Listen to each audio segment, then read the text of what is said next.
배신. 자, 배신. 이거는 어쩌면 우리가 알고 있는 악행 중에 가장 끔찍하다 이런 비난을 받을 수 있는 행위가 아닌가 생각을 해봅니다. 배신 말이죠. 때로는 우리는요, 선하다 악하다 내지는 옳은가 그른가 보다요, 너가 나를 배신했다는 거에 더 분노할 때가 있습니다. 그렇지 않습니까? 네? 내가 옳고 그른가, 내가 나쁜 일을 했는가, 이건 중요하지 않아요. 너가 나를 배신했느냐가 더 중요할 때가 있죠. 그리고 배신이라는 것만큼 오래 기억되는 일도 없는 것 같습니다. 누군가 나를 배신하면 두고두고 기억을 하게 되죠. 그래서 그 하늘 아래 원수랑 같이 못 산다는 말도 있지 않습니까? 그리고 역사 속에서 유명한 사건들을 생각해 보면, 역사 속에서 오랫동안 기억에 남는 이야기들을 생각해 보면 대부분 배신이나 반역 사건인 경우가 매우 많아요. 이런 것들이 꼭 드라마화 되거나 영화화 되는 것도 많죠. 여러분 뭐 시저 하면 예를 들어서 로마에서 율리우스 시저를 생각하면 뭐가 떠오릅니까? 루비콘 강을 되돌아와 가지고 로마를 점령하는 게 떠오르고요. 그리고 또 시저 하면 또 뭐가 생각납니까? 그렇게 1인자가 됐는데 측근의 배신으로 암살당하는 사건이 떠오릅니다. 네, 브루투스에게 암살당한 사건이 떠오르죠. 여러분 우리나라에서 이성계 하면 또 어떤 사건이 떠오릅니까? 위화도 회군이 떠오릅니다. 전형적인 반역 사건이죠. 네, 배신 사건이고요. 또 왕자의 난이 떠오릅니다. 아들한테 배신당해서 이제 자기 아들들이 다 죽는 걸 보게 되는 그런 사건이 떠오릅니다. 또 누가 있을까? 세조 하면 또 뭐가 떠오르죠? 관상이란 영화에서 나오는데 계유정난이라고 하죠. 그 자기가 반역을 일으켜서 이제 자기 조카를 폐위하고 자기가 왕이 되는, 네, 그러한 일들이 떠오릅니다. 그리고 여기 우리가 지금 이제 말씀을 나누는 가운데 수많은 배신자들 가운데서도 인류 역사상 가장 악명이 높은 배신자가 있습니다. 아마 이거 명성으로 따지자면, 악명으로 따지자면 1등이 아닐까 싶어요. 얼마나 악명이 높은지 제가 알아보니 서양에서는 자녀들의 이름을 지을 때 이 사람 이름만큼은 제외한다고 합니다. 네. 이 사람과 같은 이름이 있으면 이 이름으로 부르지 않고 성으로 부른대요. 네. 이 역사적인 인물들 중에서도 그 정도로 이 이름을 피한다고 합니다. 심지어 동시대에 같은 이름을 갖고 있던 사람들도 이 이름을 쓰지 말아라 할 정도로 악명이 높았다고 하죠. 자, 누굽니까? 우리가 오늘 다룰 제자 누굽니까? 바로 가룟 유다, 네, 라는 인물입니다. 본받을 인물이 아니라 멀리해야 될 인물이라고 할 수 있겠죠. 예수님을 제사장에게 팔아넘긴 인물이 되겠습니다. 자, 유다가 어째서 배신을 한 것일까요, 여러분? 유다의 배신의 이유를 아십니까?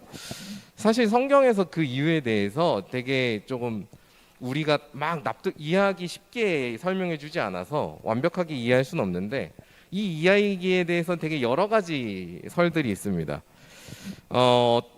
이렇게 배신을 하면 예수님께서 하나님의 역사를 더 빨리 일으킬 거라고 생각했다라는 설도 있습니다. 그러니까 그 정도 극한 상황에, 죽을 정도의 극한 상황에 내몰면 하늘에서 천군천사 내려와 가지고 이제 하나님 나라를 세울 거다, 이런 생각을 했다라는 거죠. 혹은 지금까지 예수님을 열심히 따라왔는데 내가 지금 예수님의 말씀과 하는 걸 보니 자기가 생각했던 혁명과는 달랐던 거예요. 달라서 그래서 예수님은 실패할 거다라고 직감하고 배신을 했다라는 이야기도 있습니다.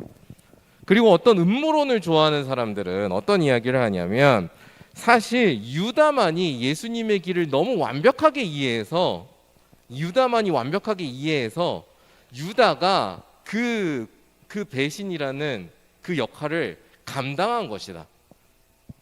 자기 스스로 그 예수님의 길을 완성시키기 위해서 감당한 것이다라는 되게 이단적인 그 생각을 하기도 합니다. 실제로 초대교회 때 이단들이 이런 생각을 하는 사람들이 있었다고 해요.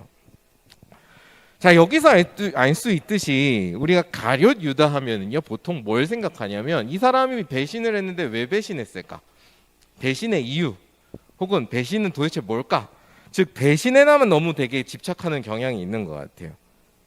아마 이렇게 우리가 가룟 유다 하면 배신을 생각하고 이 배신의 이유를 찾아가려는 이유는 어쩌면 우리에게 배신이라는 게 그만큼 큰 사건으로 크게 다가오기 때문일 것이고, 또 이 배신으로 인해서 예수님께서 십자가 죽음을 당하신 것으로 보이기 때문일 겁니다. 근데 하지만 그렇게 생각하다 보니까 우리가 아까도 말씀드렸지만 그 유다가 배신한 이유에 대해서 너무 골몰하게 된달까요? 사실 우리가 그 사람의 내면에 들어가 보지 않는 이상 그 이유를 알 수는 없잖아요. 우리가 그 사람을 다 이해할 수 없잖아요. 이 뭔가 답할 수 없는 질문에만 좀 주목하게 되는 것 아닌가라는 생각을 해보게 됩니다. 사실 저는 가룟 유다가 범한 가장 끔찍한 죄는 따로 있다고 생각을 하거든요. 자, 과연 가룟 유다, 이 유다라는 사람이 범한 가장 끔찍한 죄는 뭘까요? 오늘 말씀 우리가 다시 한번 살펴보면서 그 답을 한번 찾아가 봤으면 좋겠습니다. 자, 오늘 말씀은 유다가 예수님을 팔고 난 다음에 후일담을 담고 있습니다. 여러분들 중에서도 아마 친구한테 뭔가 잘못을 했거나 화를 내거나 이런 다음에 조금 시간이 지나가지고 내가 잘못했구나 깨닫고 후회했던 경험들이 있으실 겁니다. 사람이라면 보통 이렇게 살다 보면 내가 그땐 좀 너무했던 것 같아 라고 돌아보는 순간들이 있잖아요. 이 유다도 예수님을 팔고 난 다음에 뭔가 일어나는 상황을 보니까 자기 예상과 좀 달랐던 것 같아요. 자기 예상과 좀 다르다 보니까 정신이 살짝 번쩍 들었던 것 같습니다. 뭐라고 얘기하냐면 오늘 말씀을 보니 내가 무죄한 자의 피를 팔고 죄를 범했다라고 얘기합니다. 여러분 뭐 성경을 읽어보신 분은 알겠지만 무고한 사람을 고발하면은 하나님 앞에 죄를 범하는 겁니다. 네, 여러분 그래서 다른 사람에 대해서 얘기할 때 조심하셔야 돼요. 네, 그 율법적으로 죄입니다. 그게 율법적으로 죄인데 이제 유다가 그 생각이 든 거예요. 내가 죄를 범했네, 무고한 사람을 팔아버렸네라고 죄를 범했다 생각하고 뉘우치려고 했던 것 같아요. 자, 그러니까 죄를 뉘우치려고 하면 어떻게 해야 되냐면 자기가 예수님을 팔면서 받았던 대가가 있단 말이에요. 이 대가를 돌려줘야 돼요. 내가 이 대가를 갖고 있는 한 죄를 씻을 수 없어요. 그러니까 제 배신의 대가 은 30을 가지고 대제사장하고 장로에게 돌려주려고 합니다. 이거 없던 일로 하자, 돌려주려고 합니다. 그렇게 해서라도 자기 어떤 죄책감이나 죄를 씻고자 했던 것 같아요. 자, 근데 이제 대제사장과 장로들이 어떻게 반응하느냐, 오늘 말씀을 보니 뭐라고 반응하냐면 너가 죄를 범한 것이 우리와 무슨 상관이 있느냐, 죄를 범했으면 그 대가를 네가 받아라 라고 이야기합니다. 차갑기 그지없는 얼굴로 얘기했을 것 같아요. 너가 죄를 진 건 우리는 모르겠고 우리는 원하는 바를 얻었으니까 너가 알아서 뭐 그 죄값 때문에 죽든지 말든지 알아서 해라, 이렇게 얘기를 하는 거죠. 문전박대를 하는 겁니다. 유다가 어떻게 되든 말든 상관이 없었던 거죠. 왜? 우리는 원하는 바를, 예수님을 죽이고자 하는 예수를 이미 얻었으니까 유다는 어떻게 되든 말든 신경 쓰지 않았던 겁니다. 이 대제사장들과 장로들의 반응이 너무나 크게 다가왔던 것인지 유다는 어떻게 합니까? 그 길로 자기가 받았던 은을 성소에다가 집어 던지고 스스로 목을 메어서 죽고 맙니다. 대제사장들은 이렇게 스스로 죽은 사람, 이렇게 부정하게 죽은 사람의 돈을 성전에 두는 것은 옳지 않다고 생각해서 그 돈을 걷어서 토기장의 밭을 사고 그것을 나그네의 묘지로 삼았다라고 전해지지요. 그러니까 이 희대의 배신자였던 유다의 인생은 어떻게 마무리된 겁니까? 스스로 목숨을 끊음으로, 자기 인생을 스스로 마침으로 인생을 끝냈다라고 이렇게 우리가 말씀을 통해 보게 됩니다. 자, 우리가 이 말씀을 묵상하면서 한 가지 생각해 봤으면 좋겠어요. 어째서 유다는 자살을 선택한 것일까요? 여러분 생각해 보십시오. 나의 스승을 팔아넘기는 일을 했던 사람입니다. 나의 스승을 대적자들한테 팔아넘기는 이 대담한 일을 벌인 사람이에요. 심지어 뒤에서 몰래 정보를 제공하지 않았어요. 유다가 어떻게 예수님을 팔아넘긴지 아시죠? 어떻게 팔아넘겼습니까? 예수님 앞에 가서 랍비어 하면서 입을 맞춰서 예수님인 걸 알려줘서 붙잡히게 한단 말이에요. 애지간한 강심장으로 못해요.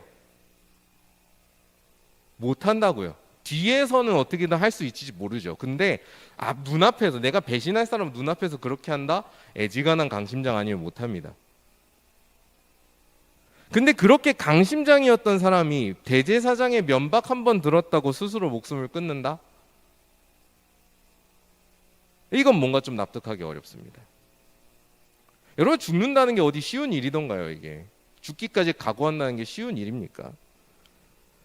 만약에 이 정도 제사장의 이 정도의 면박에 내 목숨을 끊을 사람이었다면 어쩌면 애초에 예수님을 배신할 결단조차도 내리지 못하지 않았을까 저는 생각해 봅니다. 그러면 도대체 과연 유다를 자살로 내몬 것은 도대체 무엇일까요? 도대체 유다 안에 어떤 마음이 있었길래, 어떤 생각이 있었길래 그는 스스로 목숨을 끊음으로 이 모든 이야기를 마치려고 했던 것일까요? 이 질문에 대한 답이 오늘 우리가 찾고자 하는 답. 오늘 말씀의 제목, 가장 끔찍한 죄. 유다가 범했던 가장 끔찍한 죄이기도 합니다. 자, 유다의 이야기는 전 세계적으로 너무나 유명한 이야기다 보니 정말 여러 가지 매체에서 유다를 표현을 했는데요. 개인적으로 가장 좋아하는 표현, 유다를 가장 잘 표현했다고 생각하는 작품을 저희가 꼽으라고 한다면 저는 단테 알리기에리라는 시인이 쓴 신곡을 꼭 이야기합니다. 혹시 신곡 읽어보신 분 계신가요? 오, 읽어봤어요? 세 편 다? 오, 여러분, 신곡이라는 그 중세 시절의 뭐랄까, 중세의 세계관을 완전히 응축해 놓은 희곡입니다. 한번 읽어보시면 재밌어요. 이게 지옥편, 연옥편, 천국편이 있는데 이 단테라는 시인이 지옥부터 천국까지 쭉 올라가면서 여행하는 여정을 그리고 있습니다. 자, 거기서 이제 지옥편을 보면 단테가 지옥을 차례 여행을 해요. 이제 중세 시절에는 그 죄악의 덕목들이 있었단 말이에요. 목록들이 있었단 말이에요. 그 죄악의 심각성에 따라 지옥이 점점 밑으로 내려갑니다. 자, 그렇게 쭉 내려가는데 마지막 층에 가니까 어떤 사람들이 모여 있냐면 배신한 사람들이 모여 있어요. 배신한 사람들. 그러니까 배신이 이 당시 때 가장 끔찍한 죄였던 거죠. 누군가의 신의를 저버리는 죄가 끔찍한 죄였는데 그 배신의 지옥의 가장 밑바닥에 가니까 누구를 만나냐면 거기서 지옥의 왕인 루시퍼를 만납니다. 근데 이 루시퍼가 얼굴이 세 개인데 이 얼굴 하나마다 사람이 하나씩 달려서 물어뜯기고 있어요. 누가 물어뜯기고 있느냐? 두 사람은 아까 제가 시저 얘기했죠? 시저를 배신했던 브루투스랑 카시우스라는 두 사람이 물어뜯기고 있습니다. 이 사람들은 그 다리부터 물어뜯기고 있어요. 그리고 마지막 가운데 얼굴에 누가 있느냐? 누가 있을까요? 유추 가능하잖아요. 시저 발신자 끝났어. 그럼 한 명 누구 남았어? 제일 악명 높은 사람 누구예요? 유다가 있어요. 근데 이 유다는 어떻게 물어뜯기고 있냐면 얼굴부터 물어뜯기고 있어요. 가장 끔찍하게 형벌을 당하고 있는 모습으로 나옵니다. 그래서 이제 그 단테가 그 지옥의 심연까지, 지옥의 왕까지 만나보고 유다가 이렇게 돼 있다는 걸 이제 얘기를 해주는데 여기서 이 장면을 묘사할 때 되게 흥미로운 게 있어요. 자, 여러분에게 지옥이라고 하면 보통 어떤 이미지를 떠올립니까? 지옥. 불, 뜨거운 거, 붉은 이미지를 막 떠올리죠. 악마도 붉고 지옥은 불에 타고 있고 사람들은 그 지옥 불에서 고통받고 있는 약간 이런 이미지가 우리한테 있잖아요. 실제로 그 존 밀턴이라는 그 작가가 쓴 신라권이라는 거 보시면 여러분 이것도 기독교 문학에서 되게 뛰어난 작품입니다. 신라권에 보면 지옥이 딱 불의 이미지로 그려집니다. 이런 이미지가 일상적인데 이 신곡은요, 재밌는 게 뭐냐면 이 지옥의 가장 깊은 곳이 어떻다고 이야기하느냐? 혹시 주의자매 기억나요? 어떻다고 얘기하는지?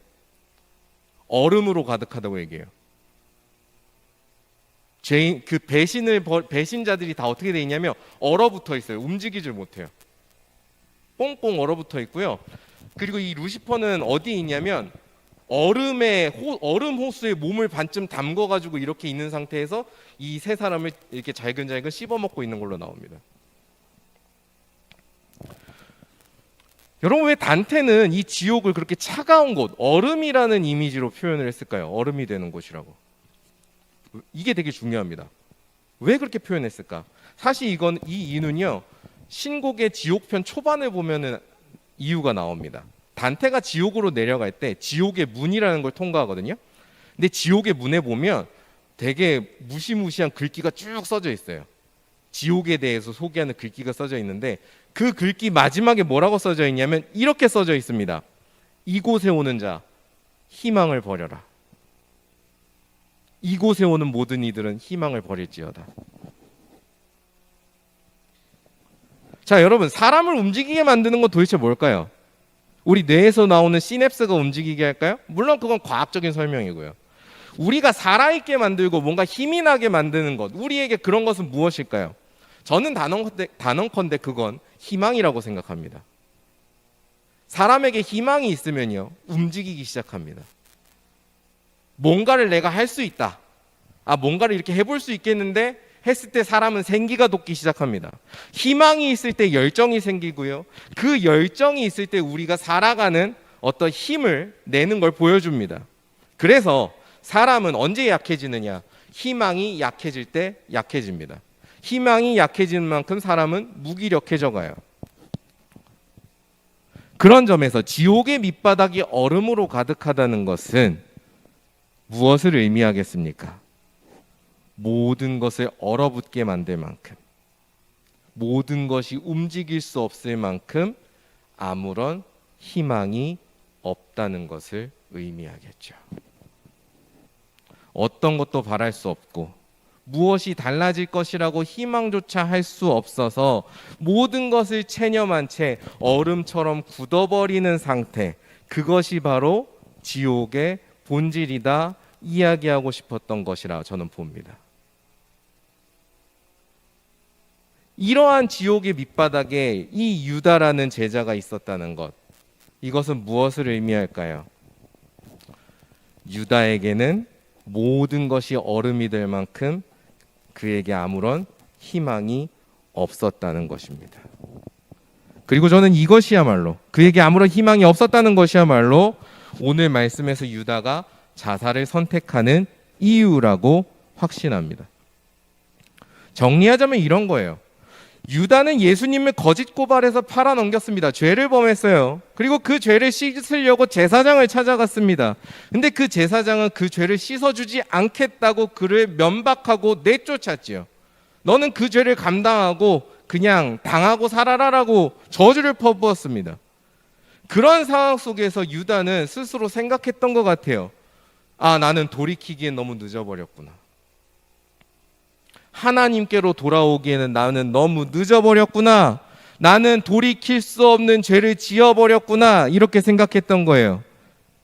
그의 생각에 내가 지은 죄는 사람에게도 용서받을 수 없습니다. 왜? 예수님은 이미 붙잡혀서 죽으실 거니까요. 내가 예수님 앞에 가서 용서를 빌 수가 없어요, 지금. 그리고 하나님 앞에서도 용서를 받을 수 없습니다. 왜요? 내가 지은 죄가 되게 안 좋은 죄, 끔찍한 죄인데 이 죄를 제사장이 용서를 해주지 않겠대요. 유대인들은 제사장이 제사를 지내줘야 죄를 속함받습니다. 나 혼자 뭐 회개한다고 용서받는 게 아니에요. 네. 제사장이 데리고 가서 속죄제라는 걸 지내줘야 죄가 용서받는단 말이에요. 근데 불가능하잖아요. 대제사장이 뭐 안 해준다는데 어떡할 거예요? 하나님 앞에서도 용서받을 수 없다는 절망감이 유다의 마음을 가득히 지배했습니다. 그래서 그가 선택할 수 있었던 건 뭐밖에 없어요? 나는 끝났구나. 내 인생은 여기서 끝이구나. 라는 걸 표현하는 것밖에 없었던 겁니다. 유다의 죽음은 결국 뭐예요? 모든 희망을 꺾고 접어버린 절망의 결과였던 거죠. 희망을 버리는 것. 희망을 버리는 것. 이것이야말로 오늘 우리가 나눈 이 질문. 우리가 범할 수 있는 가장 끔찍한 죄는 무엇인가에 대한 답입니다.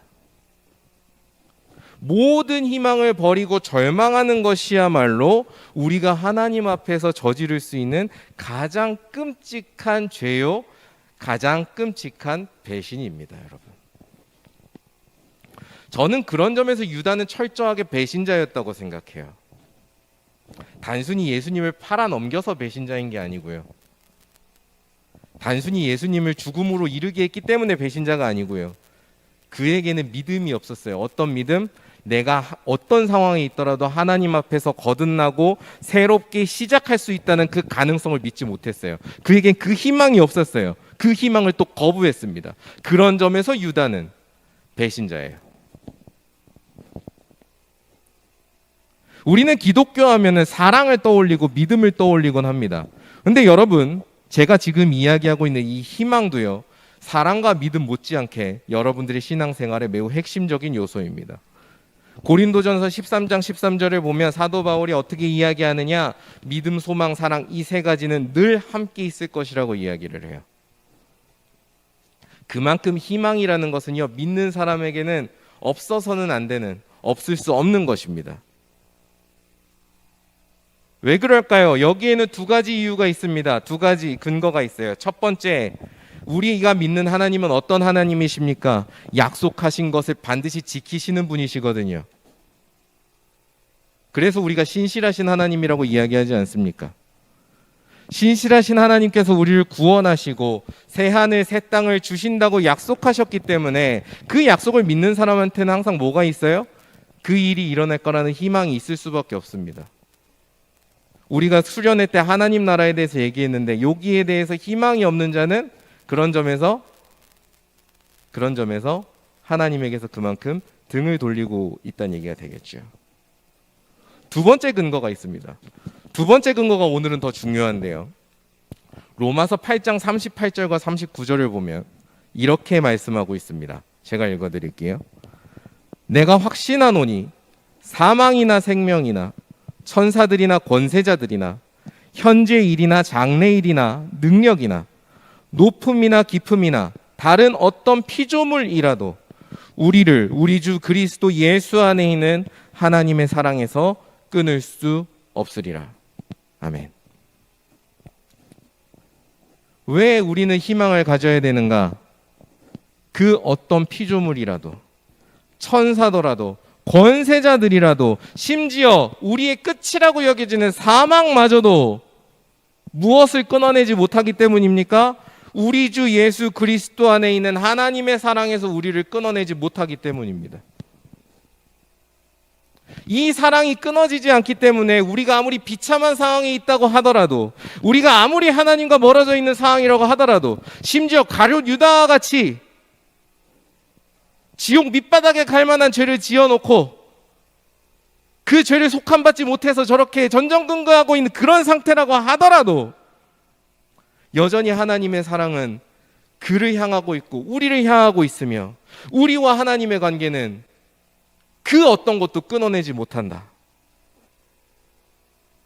그렇기 때문에 성도는 어떤 상황이 오더라도, 심지어 내가 끔찍한 죄인이라고 하더라도 이 하나님의 사랑이 있기 때문에 변화할 수 있다.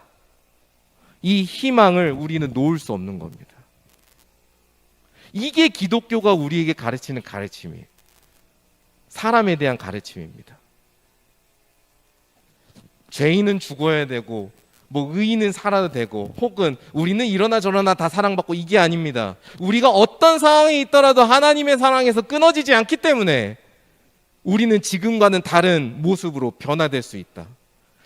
다른 참된 내 모습이 될 수 있다. 이것이 기독교가 우리한테 약속하는 바고요. 그것이 우리에게 희망을 주는 겁니다. 그런데 유다는 어땠습니까? 어떤 방식으로도 자기의 죄를 씻을 수 없다는 절망에 사로잡혀 있었죠.